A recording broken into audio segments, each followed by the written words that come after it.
So good afternoon. My name is Ed Sobiesk, and I'm a faculty member at the Army Cyber Institute, where I teach in the areas of computer science and information technology, and of course cyber. And today I have the pleasure of serving as the moderator for this distinguished panel that is looking at educating for the future. So just as a start, I have begged and beseeched the panel members during this intro section not to be overly humble. So you all know that I was so grateful that you took the time to come be a member of this panel. Please, as you introduce yourself and take 30 seconds to say something about yourself, indicate more than just that you teach computer science. So I'll start with you there, Anne Marie. You're mic'd up. I'm the only one who gets yes. it. Well, you know that I teach computer science. He already said that. So I teach security in particular, and I do research in security, particularly smart grid security. And I run a cybersecurity center for education, research, and outreach. So I do all of it. I mean, I'm not expert in any, but I try to do all of them. And so we run, apart from education and research, we work on doing camps for high school students and teachers. We do faculty development workshops for computer science teachers, computer science faculty who have no experience in teaching security. We develop modules for them so that when they're teaching database, they can spend one lecture talking about database security. When they're teaching networks, they can spend at least one lecture in network. And you get the idea. And I guess the reason I was called here because 3 years ago with NSF support, I created a conference called National Women in Cybersecurity Conference. So this is the 4th year we're going to organize it. And it has been alive and kicking because of community support, all the great participation and support from the community, male and female. So we'll talk about that later. So I guess I said a lot. That was perfect. Thank you very much. And then next to your left is a retired Brigadier General from the Air Force, Bernie Scotch. Bernie? After 29 years of doing cyber stuff and data stuff before that in the Air Force, I now have the privilege of leading a nonprofit organization called the Air Force Association's effort to address the STEM, science, technology, engineering, and math shortfall that we see as a national security issue. We created this thing called Cyber Patriot, which is the National Youth Cyber Education Program. It has several components. And I've been doing that about 6 years now. And then to Bernie's left, we have Diana Burley. Diana? Good afternoon. I'm a professor at George Washington University, where I also run a cybersecurity research institute. It's called the Institute for Information Infrastructure Protection. It is a consortium of 26 different institutions, universities, research labs from around the nation, where we focus on everything from developing tools and techniques to secure the critical infrastructure to developing the workforce. In addition to that, I'm also co-chair of the ACM Joint Task Force on Cybersecurity Education. About a year ago, ACM launched this task force, and our charge is to develop comprehensive curricular guidance that would support educational programs at the undergraduate level primarily, but it is a global task force, and so we're working to complete that effort by December of 2017.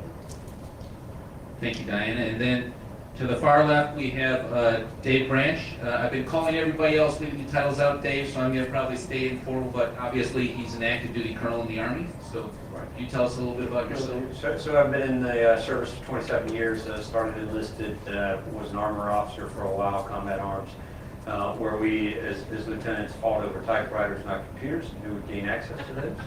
Some of you remember those times. Since then, I've been a career intel officer. Began with the some cyber functions and jobs 2013, standing up the Joint Force headquarters down in Georgia for Army Cyber.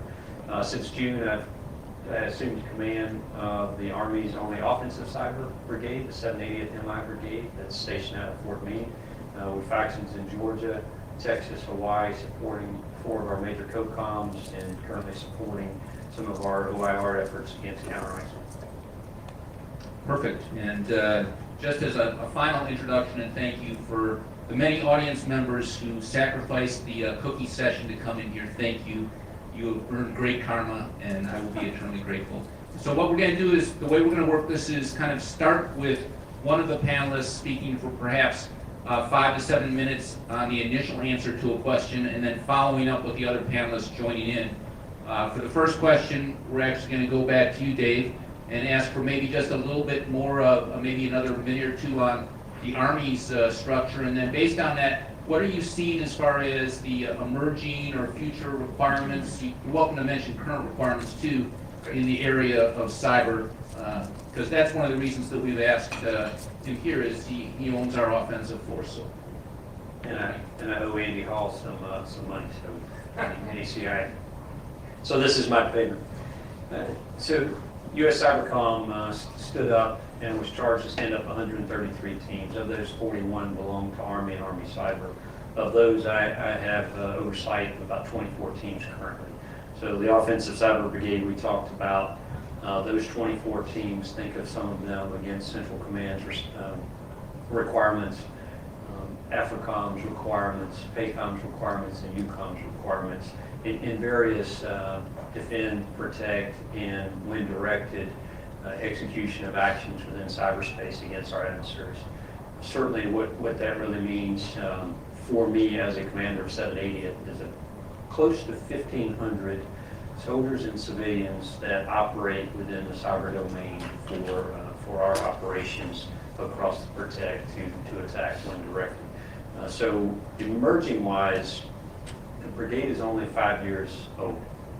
So in December, we will celebrate our actual 5th year. So think about the stand-up of those teams and starting from scratch with no structure, no real mandate, just kind of a short intro to, hey, we want to be able to protect ourselves better, and we also want to have some type of offensive capability to defeat our adversaries or counter our adversaries in this domain. The Army has, and the Joint Services have recognized this as a warfighting domain at this point.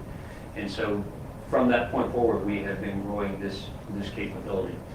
Now, what that means is it took anywhere from 2 years just to get some of these teams established with personnel.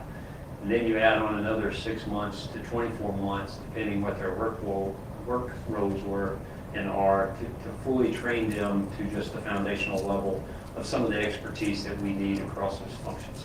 So that's about where we are from a history standpoint.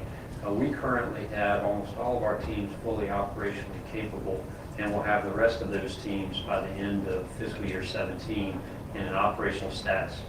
I say that not to mislead you in that the teams sit stagnant, all they did was training. So as soon as we turn these teams towards any type of function and form, they were desperately asked for to come in and help protect the Army's networks and other networks against potential attacks or adversaries that have been noticed, or just, frankly, some application to understand what it is we could apply that force towards. So that is where we are at this point. We are actively now operating the support, defend, and protect of our networks. We're integrating some of our offensive capabilities with the other domains in time and tempo against some of our certainly our counter ISIL efforts. I can't speak to a lot of that within this audience, but know that that is part and parcel to what you see when we are taking actions, that it is being considered, and those are options that are available to the President in some form or fashion. But from an emerging standpoint, we're only 5 years old, and our protection brigade is even younger than that as it starts to stand up its structure. So the Army has 2 brigades that primarily deal in this, the 780th and the Cyber Protection Brigade. And so if you think about the youth of that formation, and then you think, what does that mean? We as a culture, from an Army perspective, try to build institutions that train our own. So we stood at the operational force first. We partnered with industry, we partnered with academia to get the training and continue down that road. We partnered with some of the agencies. And now where we're moving from an emerging requirement is standing up what is typically known as a training and doctrine function in the Cyber Center of Excellence, so that we can actually execute training within the Army ranks that then create the force that continues to be sustainable and capable for our specific requirements across the Department of Defense. That's a big tasking. So where does that population come from? When you say, I need someone to train the rest of the force, well, the educators will tell you, you have to know before you can train. So you have to do before you can teach. So learn and do, and so that some of that formation is going to come out of the operational force, both Army Cyber on the civilian side and the military side, to then help in that institutional force to continue and train. So when you think about our population and how do we enlist those, how do we bring those civilians in, we'll talk, I think probably later in the panel, some of the competing requirements of talent and maintaining talent. That is now an institutional piece of how our recruiters go out, offer incentives or aptitude tests that assist, both young and young folks who want to come into the military for the culture and the experience, and even our workforce as we look at some opportunities, not to just recruit 18, 19-year-olds or individuals straight out of college, but even advanced degreed individuals into the formation in our Department of Army civilian ranks, and then some trending towards how might we do some direct commissioning and other thoughts. What I would tell you is, at the strategic level, we've probably been doing this much longer, to Bernie's point, when it comes to IT, when it comes to systems, when it comes to some of our national agency partnerships.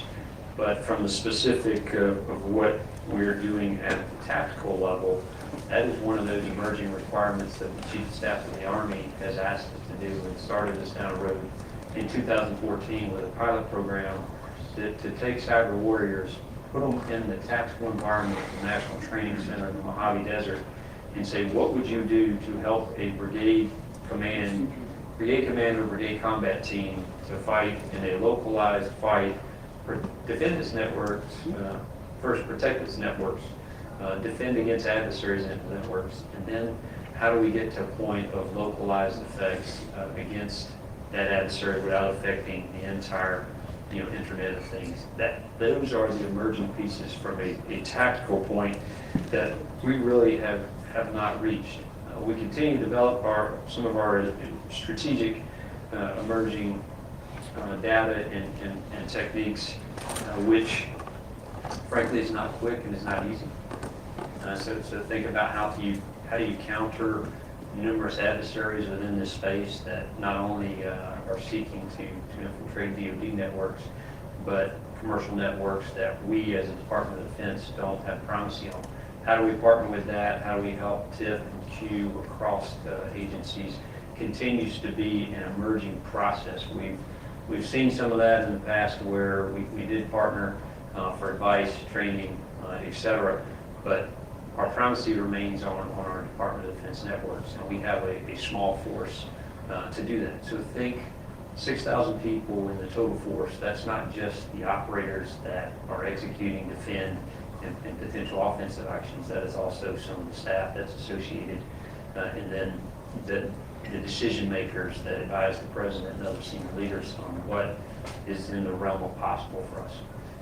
What I would tell you, the other emerging piece is not only training the individual, but how do you train collectively the team, and then how do you train the plans and bring that into an understanding so that our equivalent to the private sector CFOs, CEOs can understand and manage risk completely before making a decision. And that is something that has not come easy, because every other domain you can touch, see, smell, the cyber domain from a perspective is not as tangible.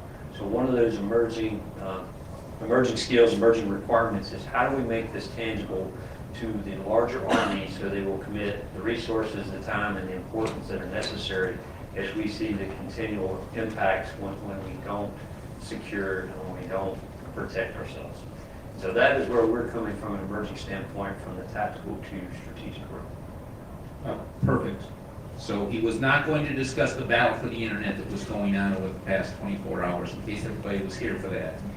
But let me take it even one step further and just ask the rest of the panel to take it maybe beyond even the emerging Army requirements. Any thoughts on where with the private sector or in academia the requirements are going? Diana, you look like, yes, Bernie will follow with you. Yes, I am blessed to say.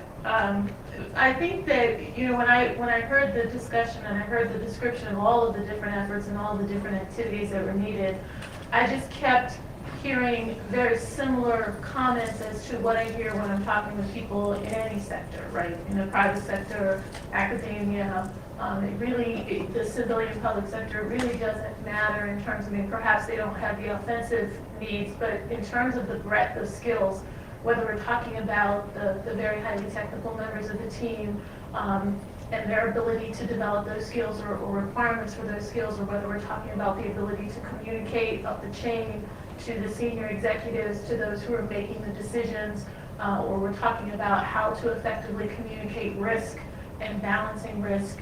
I think that the challenges in terms of understanding how to develop individuals who can meet that very large breadth of requirements is consistent across all of the different sectors. And so, you know, in a bit, I'll talk some about what we're doing to try to help to develop people that will meet those requirements. But I don't really see much difference in terms of the demand, both today and as we move forward into thinking about emerging areas.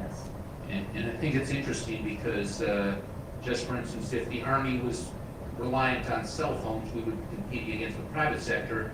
When it comes to cybersecurity expertise, we are competing against the private sector. And the Army Cyber Institute's an hour north of New York City, and I can assure you the private sector is putting some extraordinary resources into upgrading their cybersecurity capabilities. Funding levels that seem to, you probably are very envious of, Dave, when it comes to what they're able to throw at as far as monetary resources. It's amazing, because not only is there a competition with the private sector, there's a competition within the government agencies of that same talent, because we all have the same concerns to Dan's point of how do I protect my networks. And so when you start looking at that, and I'm co-located at Fort Meade where there's plenty of industry that has interest in this, how do I compete for the civilian workforce? How do I take someone who has 5 or 6 years in our program, now has been clearly trained to the level that has private sector and broader government interest in what they can bring to that agency? How do you maintain them? How do you keep those top performers that you know you must have to succeed in your own mission? Yeah, good point.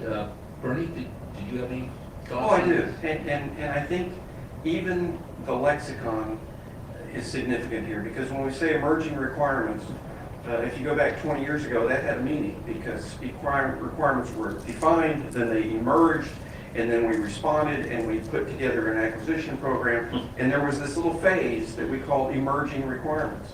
I'd offer that in the world of cybersecurity, that phase is probably measured in days. And so if we persist in defining how do we respond to emerging requirements, we're probably going to be perpetually behind. So that's one point I would make. The other point on the notion of competing for talent, if you go back to the 1940s, you go back to the 1950s and 1960s, in aviation, for example, the government played an enormous role in weapons development. And there was a monopoly almost in aircraft development centered around the Department of Defense. Now that's not the case, because we have begun to share that burden. And I think if we continue to regard it as a competition for talent, we'll continue to fight this, and we'll continue to try and address it as we always have, and that's throw money at people and hope they stay, and then when they don't, you throw more money, and they still don't stay, and then what do you do? So I think we need to think very carefully about how we partition the talent within the nation to do something with it. Now, I'd also offer that the problem right now, if we take a snapshot of it, it's almost intractable. If you go look right now at monster.com and Jobs US, Skills USA, and you look at the national demand, for example, for CISSP certificate holders, I'm not pretending that that is the only measure of performance, but it's a pretty darn good one. There are 40,000 CISSP openings right now in the United States. There are only 65,000 people who hold that certification. So what that tells us is, unless you can convince everyone day after tomorrow to change their jobs, we're never going to get there. So we've got to change the way that we're thinking of how we use the talent. That's the first point I'd make. we've got to think of different ways of developing the skill sets that we want to train to in the military or in industry. And we've got to think very carefully about what skill sets we want. Thank you. Anne-Marie, for the final word on this? So not the final, but just on a similar note, one thing I want to mention is that, as there is no doubt that we need a whole lot of people in cyber. And in cyber, one of the problems, especially in military and government, is having people who are eligible for security clearances. So the thing is, we have people who are wounded veterans, we have people who are retired or who are working in other sectors in military or government and that are non-cyber. How can we have people who are already eligible to serve in cyber, how we can train them in cyber in a considerable, reasonable amount of time so that we can use that, their credentials. So that's one thing. And another thing is, we just want to, and I guess we'll talk about that when we talk about curriculum, but I just want to mention that computer science and IT is not the only way to get to cyber. In cyber, we need people from all disciplines like math, social science, political science, economic, justice. So, how do we create path for those people to get into cyber? And actually, let's use that as a shift, because we're going to explore what should we currently be teaching and what should we be moving towards.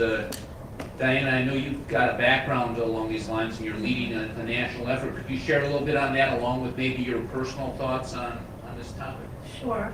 And I want to start off probably with my thoughts on it, because I think that when we talk about cybersecurity, and certainly when we talk about preparing the cybersecurity workforce, we tend to articulate it as if it is a single thing, as if we're talking about one type of individual or one type of work role, when the reality is that we're talking about many, many different job roles.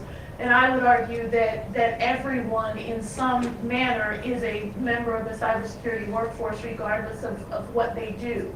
And so with that in mind, and with that as my frame of reference, I want to talk to you a bit about the work that I mentioned during the introduction, the work of the ACM Joint Task Force, because what we're trying to do is to develop curricular guidelines that will enable our academic institutions across the board in terms of the types of institutions, but also across the board in terms of the disciplines that are being represented, to participate in the development of the cybersecurity workforce of the future. Now, the ACM task force is certainly not starting from scratch. There have been several efforts for the last 10 years or so that have developed curricular foundational guidelines to say this is what a cybersecurity program ought to have. But what we have done with ACM, and for those of you who may not be as familiar with ACM, ACM is the Association for Computing Machinery. It is the largest global professional society in computing. It has over 100,000 members, half of which reside outside of the United States. So when ACM put this task force together, it was with that membership in mind. Now, ACM has been developing curricular guidelines for many years. The first one that they developed was in 1968, and it was the Computer Science Curricular Guidelines, and that's really the foundation of what we see as computer science programs around the world today. When we put our task force together, we made a couple of points. We wanted to make sure that we had representation from computer scientists, as well as those who are working for IEEE, from those who are residing outside of the U.S., so that we could really have a very broad perspective. And our goal is to identify the core concepts that need to be included in any program that we might articulate as cybersecurity related, whether that is in computer science or in sociology or law, for example. And so when we're thinking about those foundational concepts, we're thinking about things like something as what we might consider basic as confidentiality or adversarial thinking. We might think about that one way when we're in a computer science program, but we would think about it and address it a very different way if we were talking about a law program or a policy program. But regardless of the type of program, those concepts need to be covered when we're talking about a degree or a program or concentration in cybersecurity.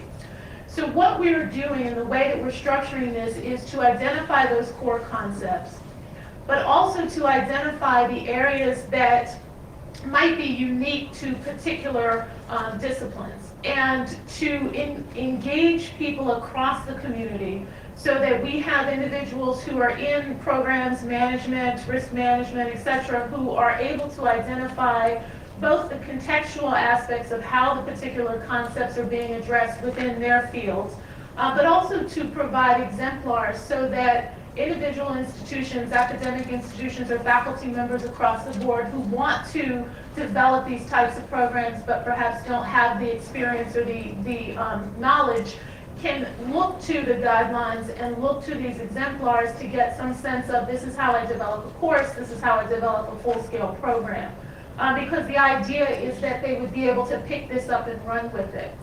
You know, some of you may be familiar with the Centers of Academic Excellence. It's the program that is co-sponsored by NSA and DHS. And there are about 200 institutions in the United States now that have a designation as a Center of Academic Excellence in one of the forms of that program. But there are 4,500 academic institutions in the United States. And so when we look at the difference between those institutions that have that designation and those that do not, some don't have it because they don't desire it, some don't have it because they don't have the capability to meet those standards. I mean, there are a lot of different reasons why institutions may not be participating in that program. But the idea here is that with these curricular guidelines, we will be able to provide resources that will meet the needs of all of the different types of institutions, both within the U.S. and outside.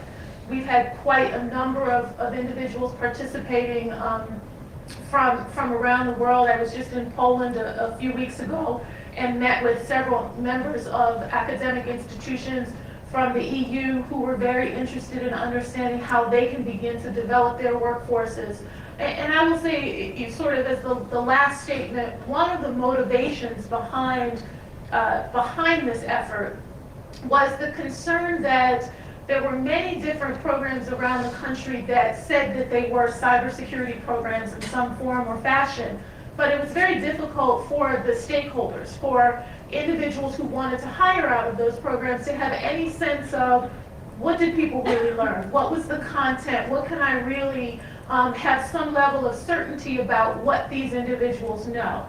And so part of that, that cry for some sense of, I hesitate to use the word standard, but at least some sense of what these programs mean, that was part of the motivation behind the ACM work, is to say, here is a common body of knowledge, here are the foundational elements, here's what individuals need to know and be able to do. So it's not just conceptually, but it's also, if someone were to come out of this program, here are expectations about what they will know and be able to do. And how do we balance those needs? The final thing that I'll say is that often when we think about developing cybersecurity educational programs, we get bogged down in analogies. I can't tell you the number of times that people have said to me, well, when I go to a medical school, the doctors are hands-on. They're in the labs, they're in the clinics, they're dealing with the patients, they know what to do. And I've said, you're right, but they go to medical school after 4 years of undergraduate school. And what we're talking about is how do we condense all of that into a 4-year time period. And so as academics, we have to think very differently about how we combine formal education, informal education, opportunities to bring all of these different components together within a very short time span to enable our students to do everything from the very technical to thinking about critical thinking skills and you know, those types of what we often call softer, but I would argue are probably harder in many cases skills. So that's some background to our effort. There's, obviously much more that I could talk about, but it gives you a sense of where we're trying to go and how we're engaging people. And I would be remiss if I didn't say anybody who is interested in participating with us, who wants to engage with us, we have a website. It's CSEC2017.org. You can see the basis of what we're doing. You can see the individuals who are involved. As we develop materials, we will be putting them up on the website, and you can get in touch with me through that website, or you can just grab me after this and give me a card, and congratulations, you'll be part of the effort. So thank you, and thank you for that effort. Dave, I guess I want to call on you. So both Anne-Marie and Diana have talked about, formally and informally, the importance of not only being technical. You're where the rubber is kind of meeting the road right now. Any comments or thoughts on that aspect? And also the aspect, is it really a team sport, or is there one kind of cyber person that is the golden silver bullet answer? So no, to answer your last question first, no silver bullet. You read my notes, I guess, even though I didn't send them to you, so I'm concerned. So that's actually a phrase I use, is we're not finding that. Case in point, so we were briefing a senior officer, came through a few weeks ago, asked a 21-year-old soldier, so how long have you been doing this? And what would you think his answer might be, right? The 3 or 4 years he's in uniform. The young man said 10 years. Been doing this 10 years. He asked the next guy, said, yeah, about 13 years. And so one of them had started playing with computers at age 7. The other one had started programming at age 13. So apply that to a curriculum concept and think about the new student that now you are trying to, as we talked about earlier, that there is no cookie cutter solution here that says if you achieve A plus B, you will reach C. They're already in some fashions well ahead of how managers, planners, the rest of us think about this space. And they've had that hands-on experience. So from a military perspective, how do we give them a persistent training environment that allows them not the 9-to-5 work role, but the opportunity as well to come in and execute that thought, but within a controlled environment that can then be used against our problem set, or with partnering in a curriculum within the academia that says, hey, we're going to put you in this, and ACI and others do a great job of this. We're going to put you in these challenges. We're going to ask you to come hack the Pentagon. And so put your skills to use. So there's some pride, there's some anonymity that they wish, but there's also a purpose, and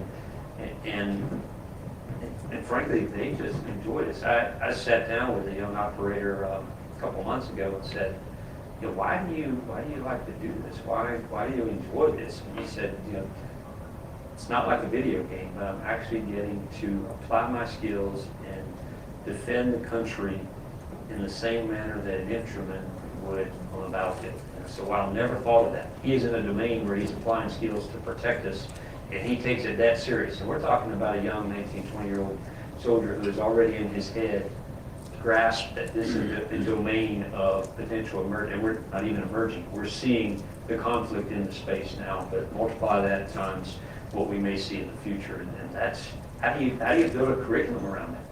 We've got to create something that's flexible, that may not be recognizable to us at this point. As an Army officer, we typically expect an early formation. We work a day that ends at who knows when. But what we don't expect is that there's that individual that's out there and he's on a 36-hour binge because inspiration just came, and he is working through this, and what you're going to get at the end of that is exactly what you want. And you and I as leaders have to be patient enough to understand that he's not in that 9-to-5 box. And so how do I let that talent just, I say sometimes you lead, you follow, sometimes you just move out of the way. And in the cases I've seen, I've had to step out of the way and just let individuals do what they do best. Thank you. And Bernie, before I come to you, I actually think this is a great lead-in topic for you to talk a little bit about Cyber Patriot. So I want to ask Everine just to talk a little bit, and then we're going to let that be a transition into Cyber Patriot, because I want to ask about that. But Everine, when we were talking about this ahead of time while we were all kind of just sitting around, you also emphasized that you think it can't wait until college, that we should be looking And I know that Bernie's going to talk about this from an extracurricular standpoint. Anything from a curricular standpoint? Yes, so I just want to mention two sorry facts. One is, Diana mentioned the ACM curriculum. So just to give a context to why that integrated cyber now, or recommended to integrate cyber now. In 98% of the schools, four-year schools in United States does not require cybersecurity as a required course. So most of the computer science and IT students that join the workforce that write codes, they haven't seen cyber anywhere in their curriculum. And there has been studies that found that most of the security incidents that happen because of insiders doing things unintentionally. So these are our students who don't know how to write secure code. These are our students who don't know how to write secure web apps. So cyber has to be part of computer science. That's why that curriculum came about. But another thing is in K-12, computer science is not even considered a STEM elective by most of 50 states. I think only 18 states out of 50 states would consider computer science a STEM elective. So that's very unfortunate, and students don't take computer science and schools don't offer computer science for that reason. So the President's office is undertaken an initiative called CS for All. So if you want to find out more about that, you can Google CS for All. But the initiative is to how to make states recognize computer science as a STEM elective, and while we're at it, how to infuse cybersecurity into computer science curriculum at K-12, and while this is going to take time, nothing in education happens just like that.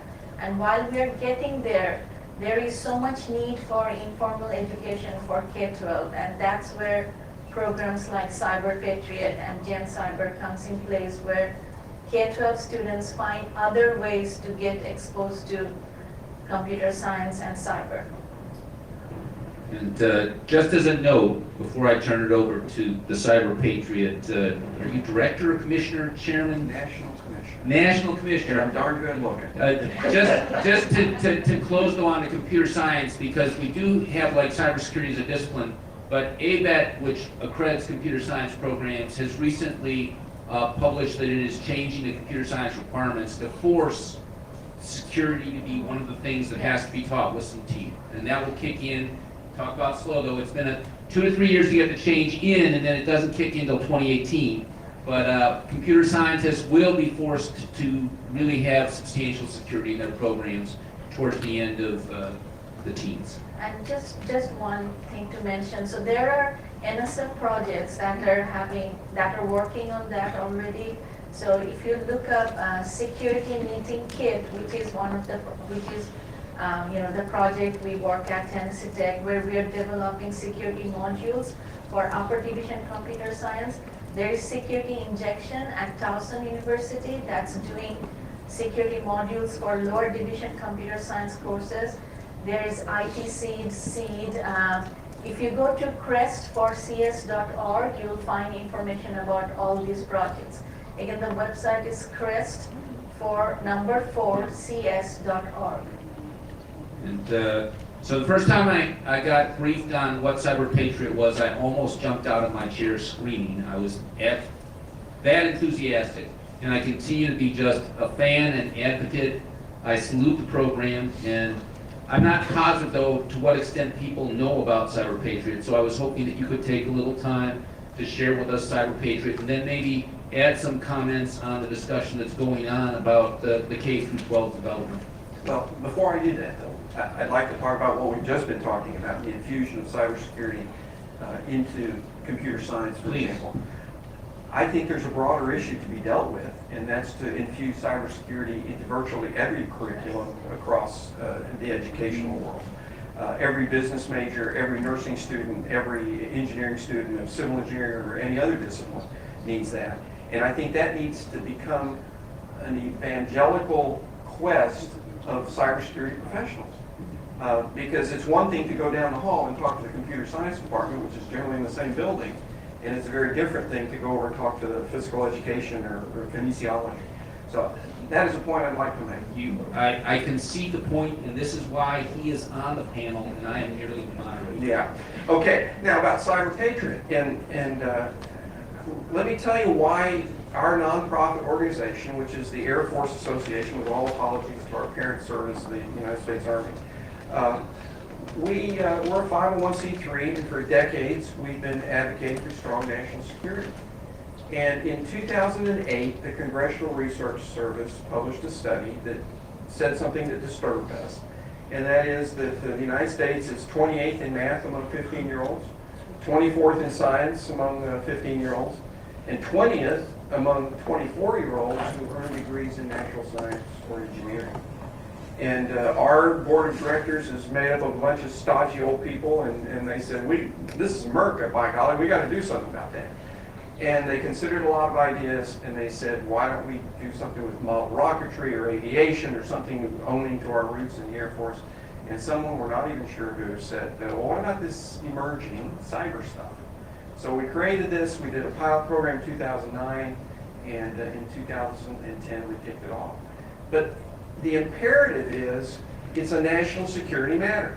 And if I were to ask you all the biggest economies in the world, I'll bet you 80% of us could get it right. You know, the United States at $19 trillion, China at $11 trillion, Japan at $5 trillion, Germany at $4 trillion, UK at $3 trillion. We know that. We know we've got a large economy.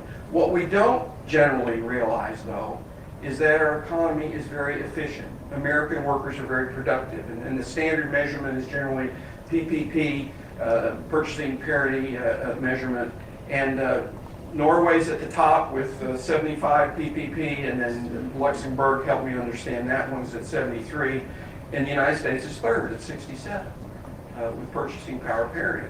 What that means is not only are we the largest economy in the world, but we're the most productive economy. And you think about this, the national security implications, not national defense, but national security writ large, implications of we want to maintain the quality of life for our citizens. We want to maintain the standard of living. We want to be strong. And yet our 15-year-olds are not doing real well in science or technology or engineering and math. So that's why we created this thing, to address that national security issue. Started off very modestly with a group of 9 teams. They learned how to harden a computer network. And we use something called VMware that you're probably all familiar with, and we make these pretend networks, and then we embed in them some vulnerabilities, and it's a crummy network from a security perspective. And everyone's password says password, and every firewall's got every port open, and every router's set to default status. The guy that got fired 6 months ago still has a super user account. And we encrypt this thing, and we blast it out to the teams around the country and now around the world, really.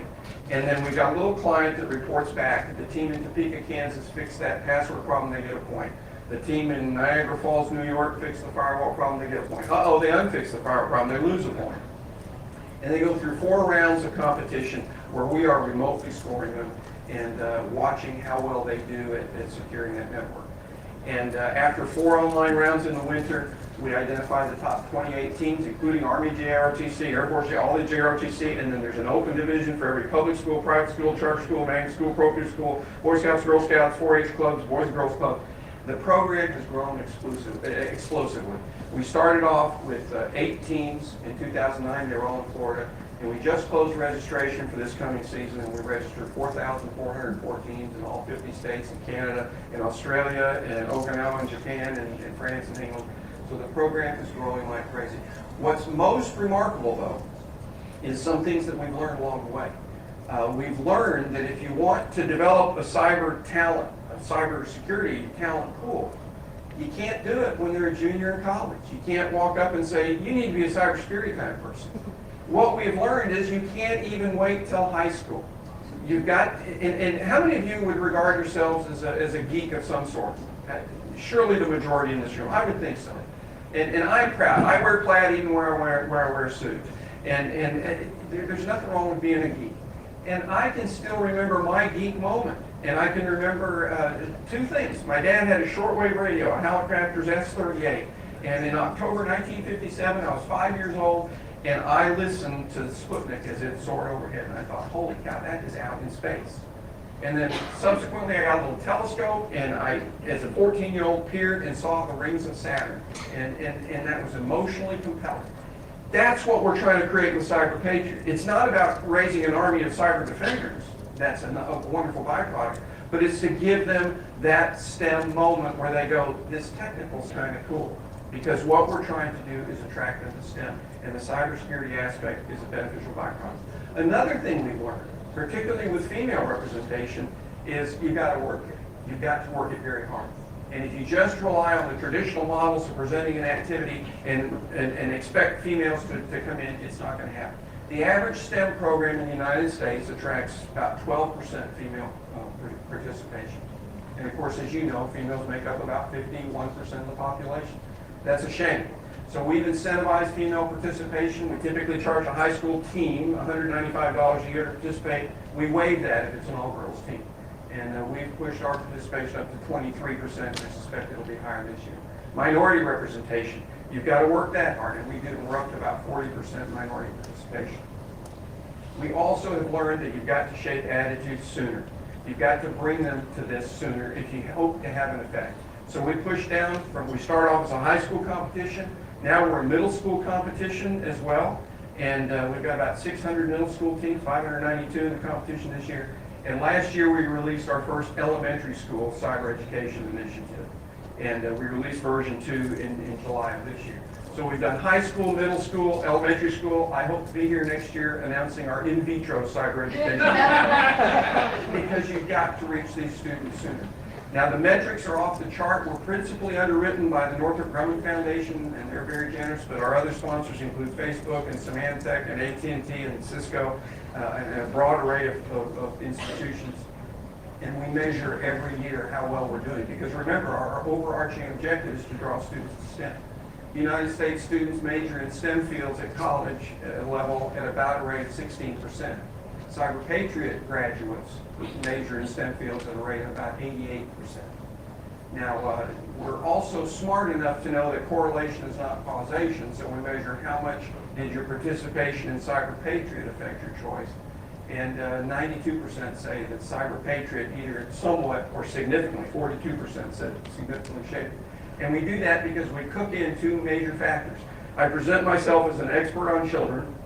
My wife and I have 6 kids, and we have 19 grandkids, and they all come over every Sunday because they all live right around us, and we rejoice when they show up. They go home at 9:30, and we rejoice even more. But what I have learned, and what we have learned, is if you don't build in 2 things. One, it's got to be engaging. So this can't be a bunch of PowerPoint, and this is how you connect the router to the whatever. That's not going to work. So it's got to be engaging. It's got to be hands-on. It's got to be activity-based. The other thing is it's got to be fun. And 27% of our participants tell us this is the most fun extracurricular activity they have ever participated in. Now, to be sure, that's a self-selected group, but nonetheless, we build in fun, we write scripts, we write scenarios. So the program's doing well, and I can't remember which one of you brilliant people said it, but there are 40,000 high schools in America. And so we high-five when we get to 4,000 because that's 31% growth over last year, and we're compounding growth now. But there's a lot of work to be done. So the program's doing well, uscyberpatriot.org, and we are here to address a national security imperative. If we're going to maintain our position as the biggest economy in the world, the number 3 most productive economy in the world, we have to draw the young women and the young men who are going to be the designers, the planners, the operators, and the maintainers. In just 15 more seconds, do you also do summer camps for Cyber Patriot? We do. We started that pilot program 3 years ago. We had 3 camps in 2014. We had 23 camps in 2015. And this year we couldn't turn the spigot off before we did 83 camps nationwide. And it's a 20-hour curriculum, and some host organization, and the Army Cyber Institute could certainly host one in New York, and they draw 20 or 40 or however many students they want. We provide the curriculum in a box. They spend the first day on cyber ethics and cyber behavior. We don't want a 15-year-old doing something foolish that's going to miss her or mess him up for the rest of their life. Someone mentioned security clearances. You don't want to do something silly. So day one is mostly that, and then day 2 and 3 and 4 is learning what a network is and how to harden it and defend it, and day 5 is a little miniature Cyber Patriot competition. So just using summer camps as a transition and cool program. We're proud of it. Thank you. If I remembered, Embry, you said you've done a Gen Cyber, the NSA sponsors other summer cyber camp opportunities as well. Could you maybe tell us a little bit about that? So NSA and NSF jointly sponsors a program called Gen Cyber, Generation Cyber. So it's gencyber.com. And what it is, you know, they're trying to tackle the first problem of, you know, making students, kids aware of cybersecurity in the first place. You know, what cybersecurity is, you know, what opportunities are there, because people have very misconception about cybersecurity. They think it's all hacking and, you know, all that stuff, which it is far from the truth. So that's why the Gen Cyber camps are done at different universities around the nation. If you go to that website, you can see which states have that, and they are trying to do it in all 50 states. So it is a one-time thing. Students and teachers come to summer for 1 week or a month. You know, we did for a month for students. We did for 2 weeks for around 10 days for teachers. You know, different camps vary in different goals, but the idea of the camps are to get students interested in cyber, get them aware of cyber, what it entails, opportunities, resources, so that when they go back home, you know, they can start cyber clubs like Cyber Patriot. So that's one of the things. Thank you. And Diana, we've had a lot thrown out in the last 15 to 20 minutes about the K through 12. Any further thoughts from you? Yeah, one thing that I will say is if you look at what motivates students to select career fields, the number one influence is parents, right? The number two influence are teachers. And so one of the things that I think that we have to get more serious about is how do we get teachers involved in this activity? And so one of the things that I'm doing, actually my faculty appointment is within the School of Education at GW. And one of the things that I've been developing is a course in cybersecurity for teachers, not professional development for those teachers, because we have some of these programs where they're camps or summer activities for teachers who are either in computer science or already have an affinity toward that. But what if instead we said, as a part of your academic experience, you're training to become a teacher, you want to be a 5th grade English teacher. Take this course in cybersecurity so that you understand what all the news is about, you understand the basics, you understand the need, you participate. Perhaps we get a partnership with Cyber Patriot and have a group of people who are learning to be teachers participate in a competition. Okay, very good. But to do that, because then, rather than having one team from a district of students, we have an entire school that has filled with teachers who actually understand not just what cybersecurity is, not just pushing the students toward taking computer science, which I, of course, am an advocate of, but we have the teachers who are the 5th grade English teachers or the geography teachers or the government teachers or the art teachers or the band teachers who also understand the role that cybersecurity plays in all aspects of our lives. And they are able to influence the students to say, it's not about only those kids who are in computer science, but it's about all of you. And all of a sudden, we have entire schools and school districts that are moving our kids toward this. And so I think that, you know, in terms of understanding, we're not talking about, that's why I start off by saying my definition of the cybersecurity workforce is everyone. I spoke at Cyber Maryland a couple of days ago, and I asked the audience, I said, how many of you took English when you were in elementary school? Everybody raised their hand. I said, how many of you took, what does everybody take? Biology. Everyone must take biology, right? It's the 10th grade course. Well, why is it that all of our students don't have some basic understanding of cybersecurity? Why is it that our teachers don't all have that? And so for me, I'm saying let's continue the emphasis on the students, but let's also start to push the emphasis on the individuals who have so much influence over what our students will do. Thank you. And Dave, a lot of effort. Does it give you hope? Any insights? It does. Perspective as a constituent? So a couple of things we've talked about, because I get to see this on the offense and the defense side. It is, the individual who learns kind of some of the offense then understands the defense. And so it gets into protect, which I think cybersecurity is, we all need to do from Bernie's point, but what is defend? So defend takes on a different context. So as we start talking about curriculum, we start talking about terminology, maybe it's cyberspace operations that are broader than just security. What concerns me, what gives me hope is that we are getting to those points. What concerns me as having seen a couple catchphrases that in our history of force protection where money just came and ran behind that and everybody wanted to grab that word and use it. Counterterrorism, all of a sudden we wanted to spend a lot of money in building and doing based on that terminology.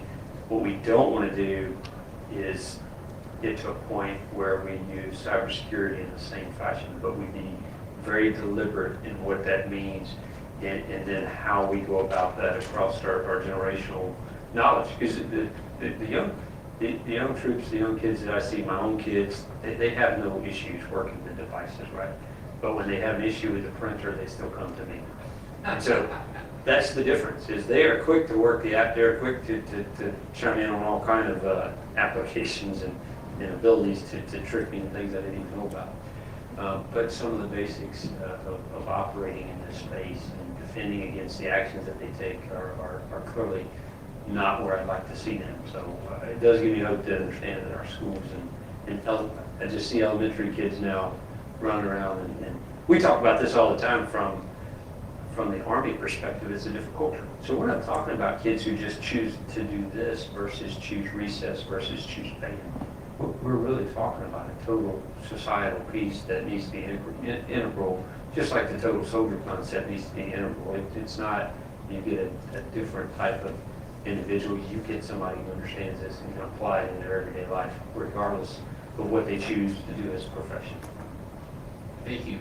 And I'm feeling it at this moment, so I'm going to say something that Amberine insisted that we do, and that is to ask every one of you to maybe inside yourself just sort of take a silent vow after this to try and do a little bit more.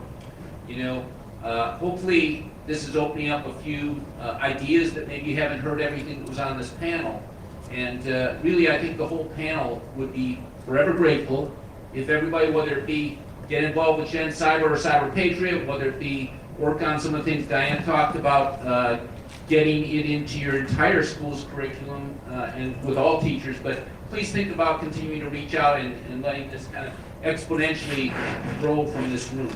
So, And even I would say talk to your kids, but that doesn't work. So talk to your kids' teachers and tell them about these programs and see if they can do something in their schools. If you're from an university, reach out to your schools in your area and make a partnership with them to reach out to. There are a lot of grants that are out there that you can.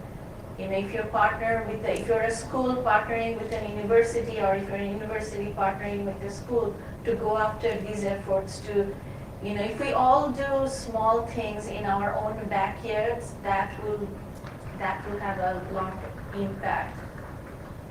And look for people who want to change the world.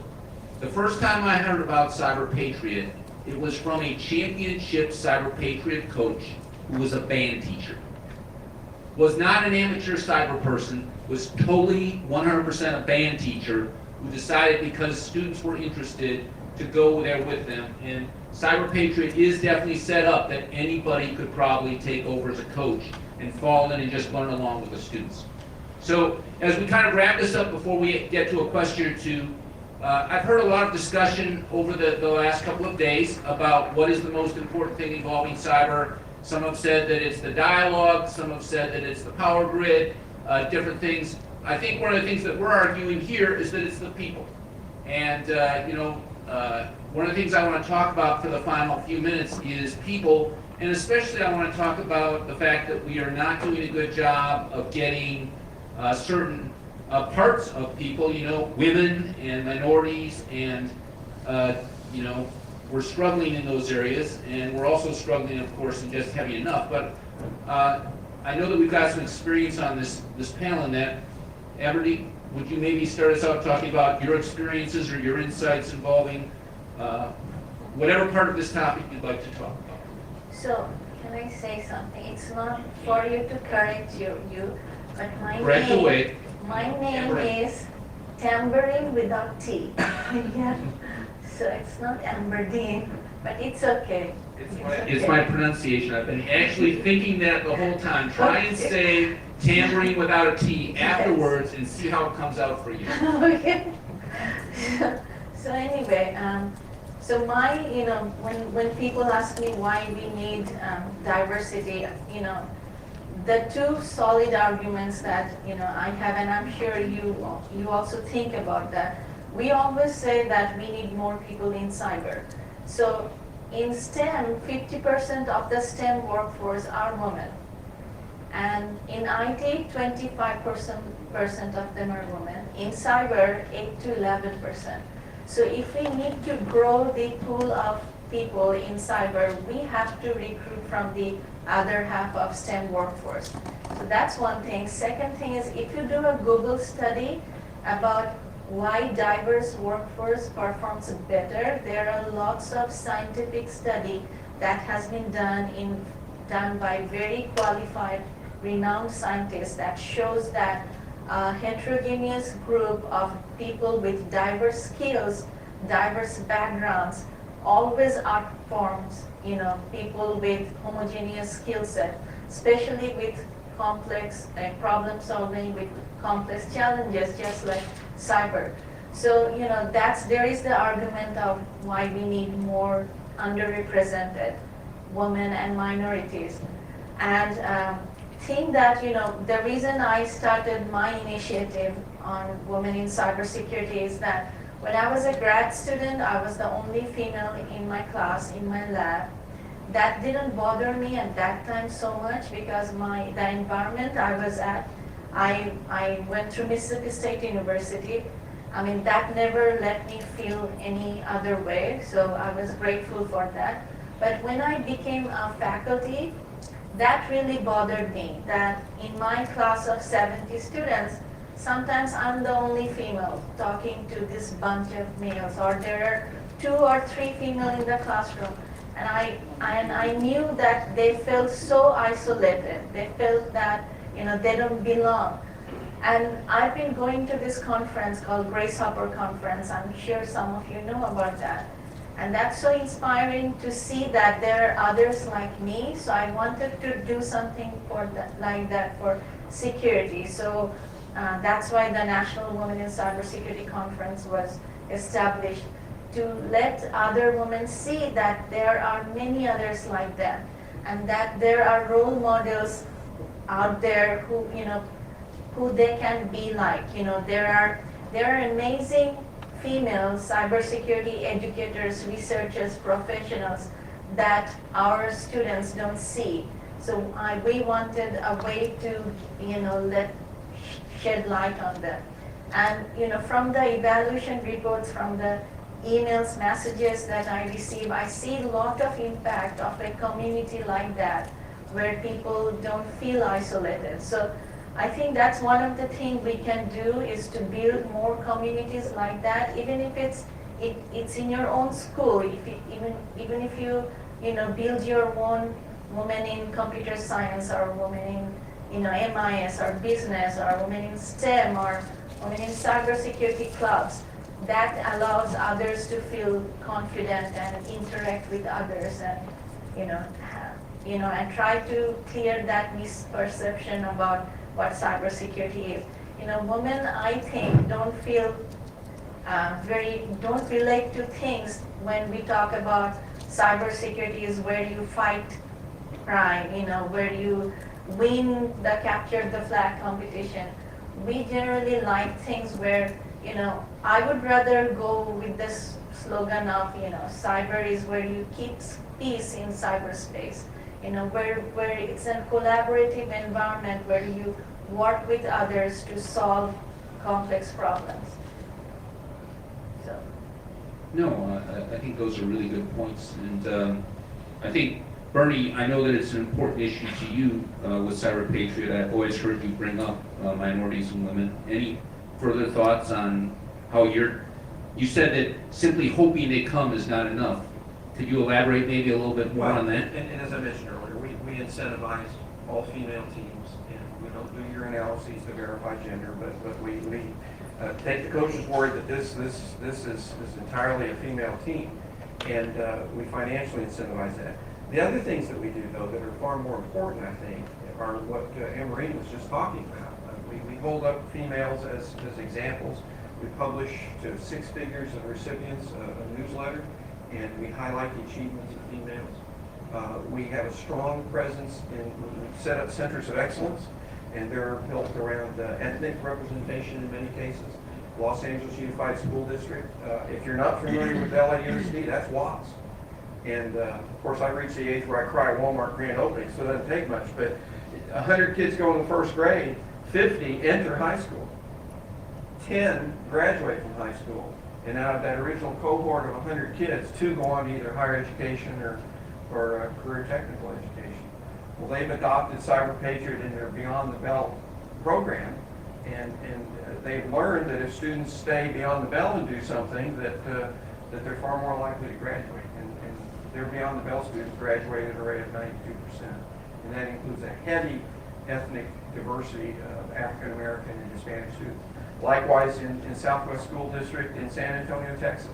If you're not very familiar with San Antonio, the Southwest Quadrant is typically the agricultural center of that portion of that metropolitan area.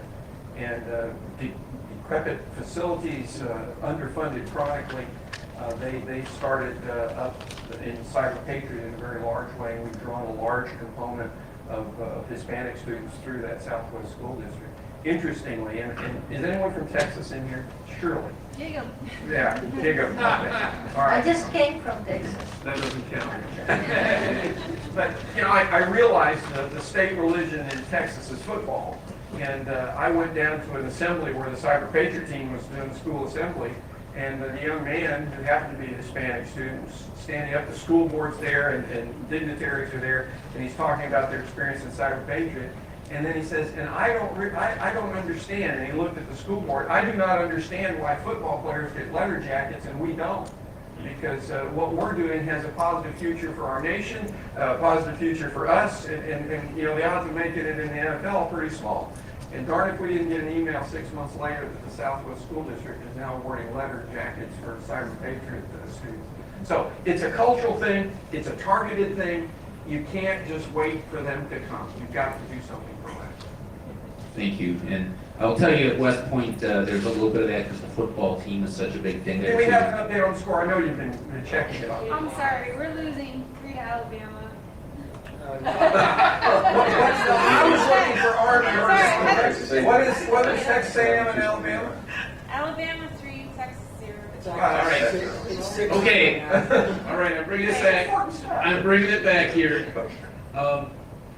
Diana, how about your thoughts on this important subject? Well, I agree with everything that they've said, so I don't have any particular comments about that other than to endorse it fully. I will say that there's also, that we have to think more broadly about all populations that are disenfranchised for one reason or another. One program that we're starting at GW is that I'm working with the director of our Autism and Neurological Disorders Institute to develop a program that would look specifically at autistic individuals and how we can look particularly at the higher end of the spectrum, but how we can begin to prepare them for particular job roles in the cybersecurity workforce. And this really came up just because actually Kevin and I happened to be at a meeting. We were talking politics earlier. We happened to be at a meeting for an aspiring politician, and we were talking about all the wonderful research that we're doing at GW. And we happened to be sitting at the table, and he was talking about his work, and I was talking about mine. And it was one of those. And we laugh and say it's kind of like one of those dating stories, right? Where you hear somebody and say, "Oh, that sounds interesting," and the next thing you know, the meeting's over, and he and I are huddled in the corner. saying, I think there's something here. And so what we have done is we started to launch this initiative to begin to explore how we can leverage the two and really think about expanding the cybersecurity workforce at the same time as providing opportunities for individuals who typically, when they get to the end of their high school, a lot of the programs that are designed to help them integrate into society end. And so how do we do workforce transition and help that affected population? We like to say using one social challenge to solve another because we're bringing the two together. So, she's a question. And we got her little friend. We're good. We're going to get to the question.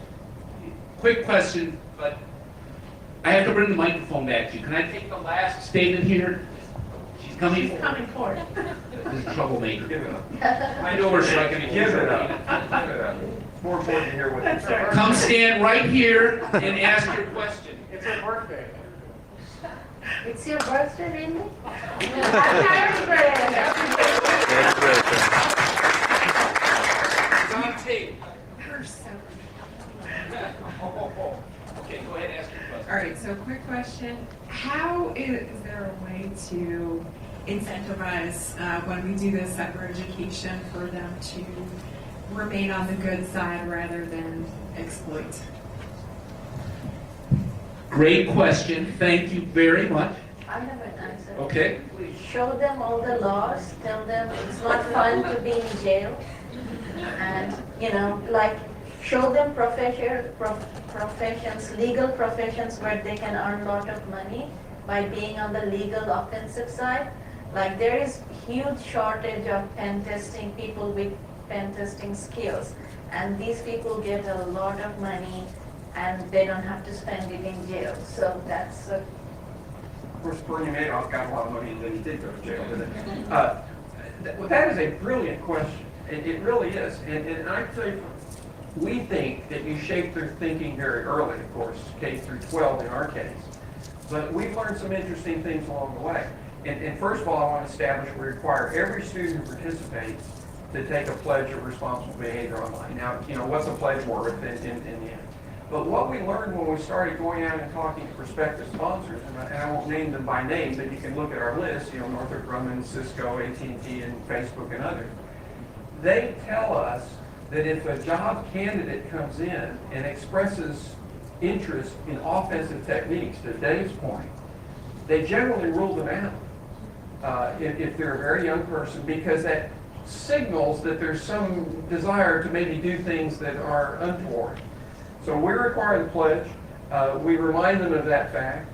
We don't teach any offensive techniques, of course. And again, we're smart enough to know that if you're a good defender, to flip Dave's analogy around, you're probably going to pick up some offensive techniques. Now, my number one nightmare is that one of our students gets abused and by a coach or mentor, and we put people through background checks for that reason. My number two nightmare is I wake up and hear on NPR that a Cyber Patriots student hacked into the Citibank computer.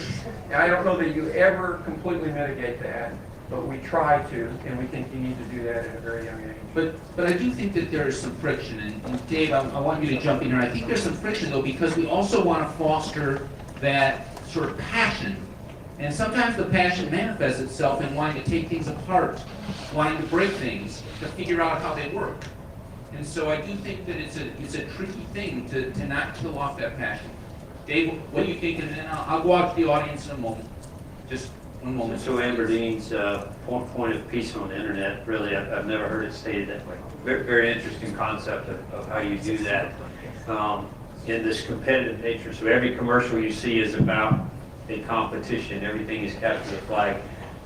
There's some goodness in that. But what I would tell you from an exploit perspective is we're held very rigidly to a standard on any type of offensive exploitation, those type of pieces. So defense is primarily our mission within protecting our networks and helping the nation protect their networks when called upon. And DoD does a good job of that with its interaction with DHS, DOJ, and others. So yes, the policy, the control measures are in place, and so we do these extensive backgrounds, at least internally on the individuals we can control. But there is an evil in the world that manifests itself no matter what the domain is. And so as long as that exists, there's a need to counter that. And that's spoken as a career military officer, and I understand that's my view of the world. But I think it's necessary, and to Ed's point, when you understand that, you become a better defender. So if I know what the offense, call it a football team, a tennis match, it doesn't matter. If I know what their strengths are, and I know better how to defend, and that is what we really focus on. Even in the offensive cyber brigade, we are focused on how we secure that, how we mitigate the risk, not just how we go out and wreck things, but be very deliberate in our actions. So as our microphone walks over to, This lady with the poppy is very energized. she is, okay. Let me just, before you hand in the microphone though, I just gotta tell you, in a previous life, I was a tank platoon leader. And as a tank platoon leader, I would sometimes have to defend an area. And I'm just telling you, you would not want a tank platoon leader to be defending you who did not know how to attack that area. And it is just, no matter how much I tried only defending, the fact that I knew how to attack the area was an important part of my preparation.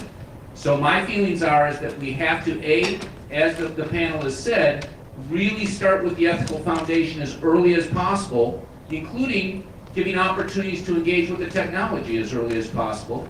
I mean, we let our Rangers go to a gym. We never think of having an Army base without gyms available for Rangers to work out in. We need to have gyms available for our technical people to work out in as well, and they want to get at it early. So just something, I apologize for jumping in. Please ask the question. So it's actually a comment, and it builds exactly on what you said. I'm Jan Hamby, I'm Chancellor of the Information Resources Management College at National Defense University.